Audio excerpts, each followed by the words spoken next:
हाल ही में राष्ट्रीय स्वयं सेवक संघ के सदर मोहन भागवत ने अपने एक बयान में मॉब लिंचिंग के मुताल्लिक़ कहा कि अगर कोई हिंदू ये कहता है कि यहाँ कोई मुसलमान नहीं रहना चाहिए तो वो शख्स हिंदू नहीं है।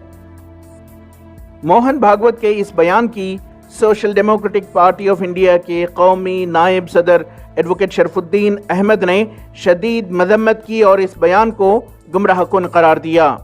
उन्होंने मोहन भागवत से कहा कि अगर वो बराबरी की बात करते हैं तो आरएसएस के आइडियोलॉग एमएस गोलवालकर के नजरिए को रद्द करें।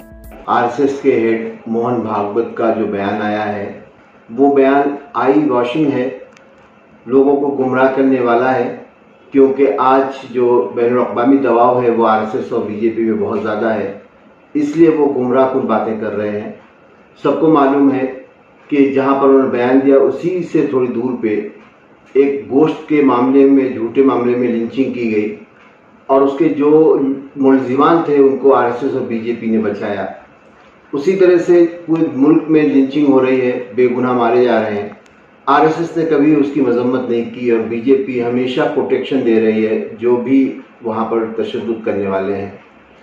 अभी वो कहते हैं कि नेशनलिज्म बड़ी है, तो नेशनलिज्म हिंदू हिंदुस्तान के नाम पर जो नेशनलिज्म है उसमें मुसलमान उसका हिस्सा नहीं है, दलित उसका हिस्सा नहीं है, बैकवर्ड क्लास के लोग हिस्सा नहीं है, ईसाई और कम्युनिस्ट हिस्सा नहीं है।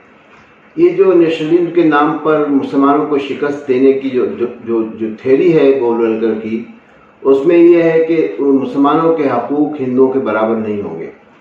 आज पर जो मोहन भागवत हैं वो डिसोन करें सबसे पहले गोलवलकर थ्योरी को और ये कहें कि सब बराबर होंगे। जब बराबर होंगे तो जो मुसलमानों को कानून बना के सेकेंड क्लास सिटीज़न बनाया जा रहा है, चाहे वो सीए हो, रेवेन्यू लॉज हो, जो वीज़ास के लॉज हैं, सब में मुसलमानों के लिए अलग कानून बनाया जा रहा है और उनको सेकेंड क्लास सिटीज़न बनाया जा रहा है।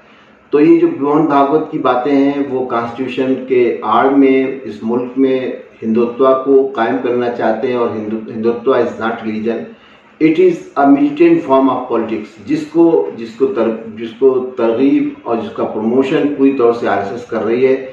वो सिर्फ पब्लिक कंजम्पशन के लिए और इंटरनेशनल प्रेशर में इस तरह के बयान देते हैं जिनका ज़मीनी हकीकत नहीं है जिनकी, और जिनको लोगों को गुमराह करने के लिए दिए जा रहे हैं। ये जो लोग मुस्लिम राष्ट्रीय मंच में शामिल हो रहे हैं उनको सिर्फ बहकाने के लिए इस तरह की बातें की जा रही हैं जिसकी एसटीपीआई शदीद मजम्मत करती है और लोगों को आगाह करती है कि ऐसे गुमराहकुन बयानों के जाल से अपने को बचाएं। ईटीवी भारत के लिए बेंगलोर से रफीक जब्बार की रिपोर्ट।